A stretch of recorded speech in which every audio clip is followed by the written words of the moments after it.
Okay, class divisions in ancient Rome, maybe status divisions is a more accurate way to look at it, but both work. We have to be careful. We're not talking about the difference between for example, a freedman and a citizen. We're going to look at that in the next one of these, I think. This is more to do with social status, how you fit into a group within that society. So, for example, there are a number of overlapping, sometimes separate, but sometimes overlapping forms of status that would apply in ancient Rome. So on the one hand, there is the reasonably overt notion of your ancestry. Do you come from a patrician family, a nobile family? We'll look at these terms in a moment as well, by the way. It could be to do with how much property you have, what was recorded in the census.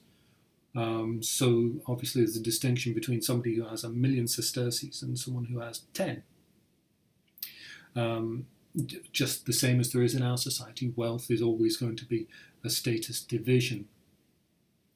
But also you could have a different status according to maybe any honours that you had earned, maybe in military campaigning, maybe in public office.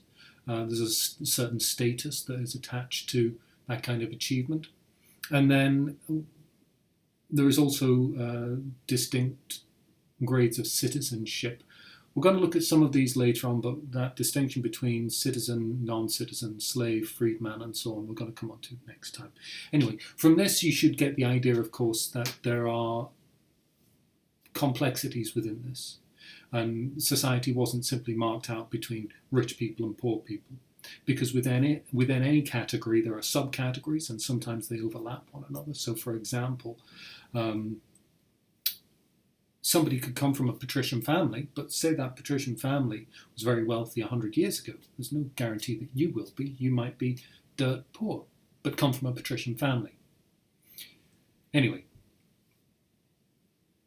Roman society is patriarchal. Aren't most societies patriarchal? Tragically so. But consequently, the male head of the household, the paterfamilias, had a certain status that was enshrined in legal rights which his wife and his children might not have had. By the way, familia is a term we use it's a Latin term that we use. Frequently it can be translated as family, but that's not strictly true. The paterfamilias, the familia, is a much more expansive unit. It includes sons, people who've married into your family, perhaps through your children, your slaves. It's a much bigger concept. And of course you can understand how in that society, if you have a great big family with loads of slaves, that's going to give you a certain appearance, a certain status. And finally, and we're not going to spend any time on this particular one, but I'm mentioning it in passing, is clientela, that patron-client system that I've mentioned in another video, where a man has status according to the number of people who are his clients. So all these different layers of status have to be appreciated, and it's very difficult to see them in one unit. Very often you need to look at them as distinct entities, but they're all operating at the same time in this world. So what was a patrician? You probably picked up the gist of a patrician from just what I'm saying. They tended to be the wealthiest people in Roman society. Tended to, not always. Traditionally, they were the men who could trace their ancestry to the first Senate that was set up by Romulus in 753 BCE. And immediately you become aware of the fact that this is a very small number of families. In our period, the Roman Senate had 600 representatives, 600 senators. Further back in history, it was much fewer than that. So you're looking at a couple of 100, 300, 400 families who could possibly claim to be patrician. It's a very small number. plebeians were basically the rest. You were either patrician or you were plebeian. I'm not going to get further into that for the time being. It is complicated later on, but we'll come to that in a later video. Anyway, just while I'm here, I'll mention that foreigners and slaves did not hold any kind of citizen status. We're going to come on to citizenship later on. And free Roman women were citizens, but they had no political rights. Patrician society, patriarchal society. It really does suck. As I mentioned previously, it was perfectly possible for a patrician family to fall on hard times, and it was possible for a plebeian family to achieve financial success. But the status of the families remained the same. In the senatorial class, men who became senators, there could be plebeians and patricians, and each of them could have an equal amount of money behind them. I guess the most famous plebeian in Roman politics was Augustus. His family could not be traced back to that first Senate founded by Romulus. Therefore, technically, he was a plebeian. Nobody would claim that he was poor, which is why we have to get away from this idea that plebeian definitely equals poor and patrician definitely equals rich. There are nuances and complications to this. Originally, all public office were open only to patrician families, and the classes could not intermarry. Plebeian could not marry a patrician and vice versa. However, this is looking at the full scope of Roman history, and by the time we reach the end of the Republic, the start of the Imperial Age, a lot of this had changed. I'll point that out when we get to it. So again, traditionally, plebeians and patricians were at odds because patricians had most of the power and plebeians wanted some of the power. In 297 BCE, a famous incident in Roman history, it's the story told by Livy. The plebs was so infuriated by the patrician stranglehold on government of Rome that the plebeians left Rome as one, thousands of them, and then went and lived for a time on a nearby mountain until the patricians changed their minds. Now, of course, if you factor in that the majority of the Roman army would have come from plebeian stock, the patricians would not be able to defend Rome on their own. So this is an example of collective bargaining really, really working for the plebeians. Eventually, there were changes. In this slide, it makes it look like the changes were a result of the 297 BCE secession from the city. But it's not. This was over a period of time.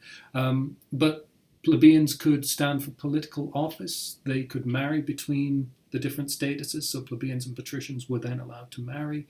And importantly, the position of the tribune of the plebs was created in order to give a voice to this huge section of Roman society which could not break into the patrician class.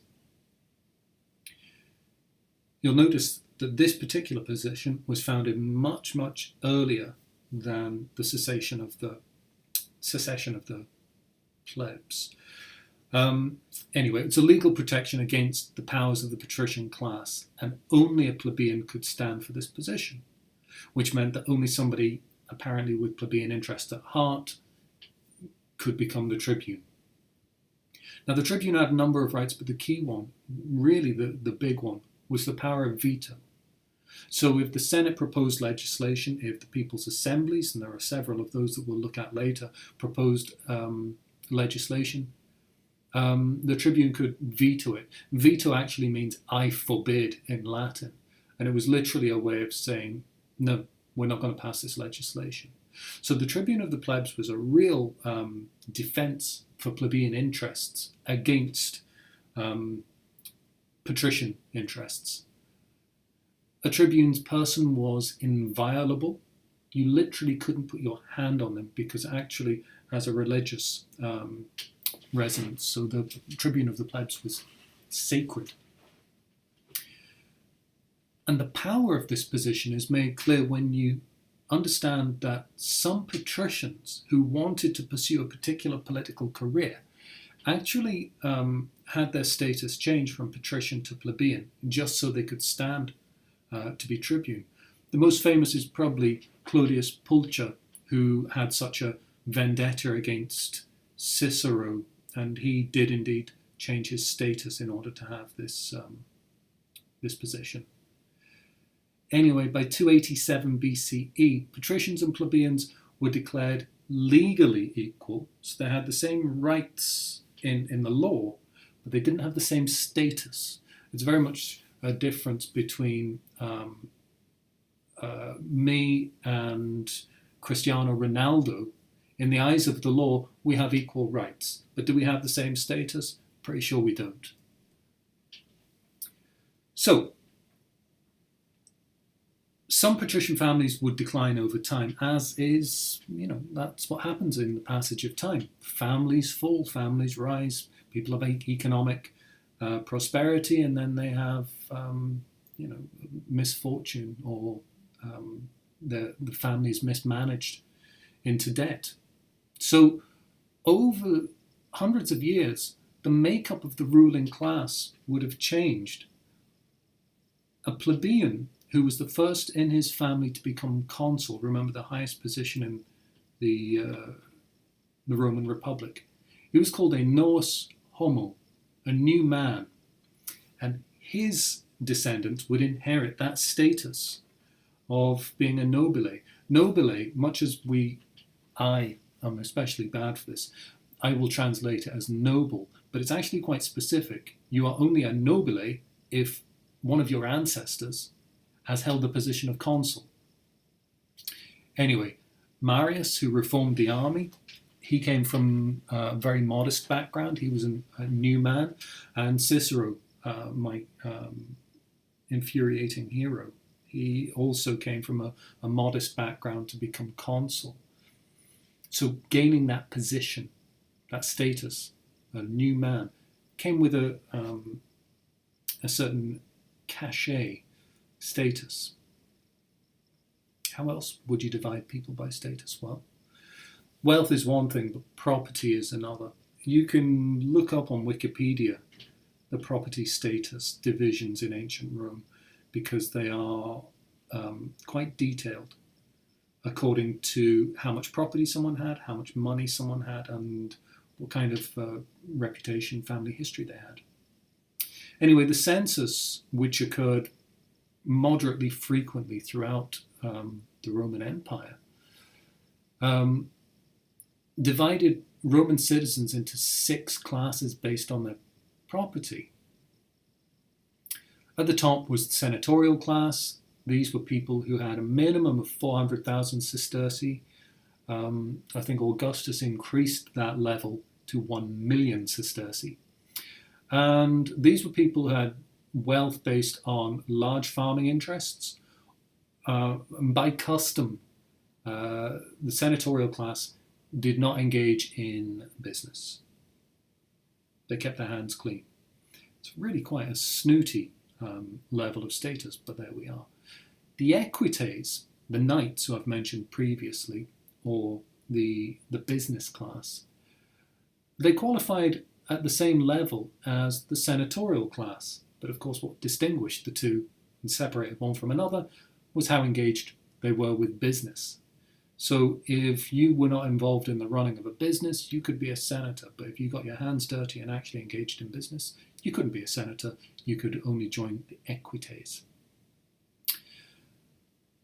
The equites could also take part in tax farming. We'll talk about that later on, but it's massively lucrative if you could get in on it. And a great way for somebody to make a huge amount of money. We would regard it as quite corrupt nowadays, but there we are. And leadership of the Praetorian Guard. Under the imperial era, the Praetorian Guard was a legion of soldiers whose sole predominant role was to guard the emperor. Quite a high status position. Anyway, if we think of equites as the horsemen, remember, equus, horse, the cavalry, traditionally, these were men who could afford to buy a horse.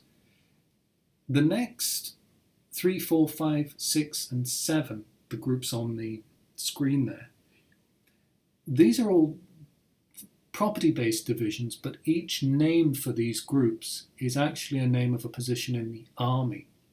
So the economic status is denoted by the position they had in the armed forces. So we have the triarii, who would have had quite complete equipment, close to what we would consider a Roman legionary today.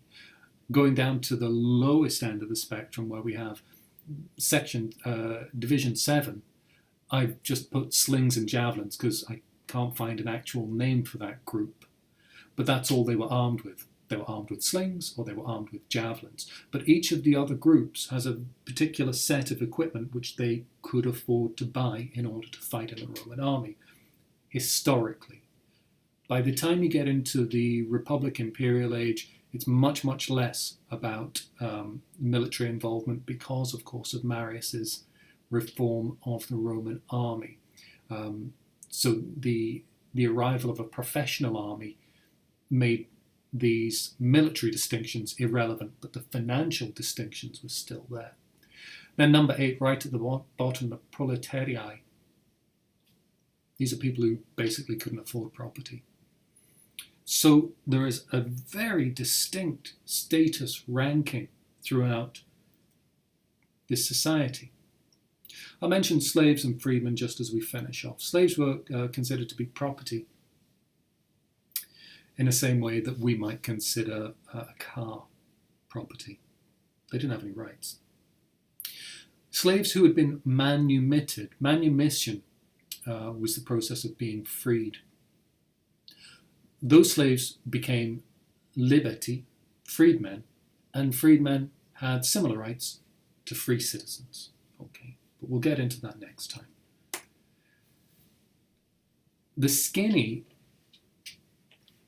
is the status that applies, the information about status in Roman society that applies for our period, roughly the end of the Republic, the start of the imperial period. So I've covered a lot of ground in this, but a lot of it is from 600 BC, 500 BC, 400 BC, and not all of it will apply for our studies.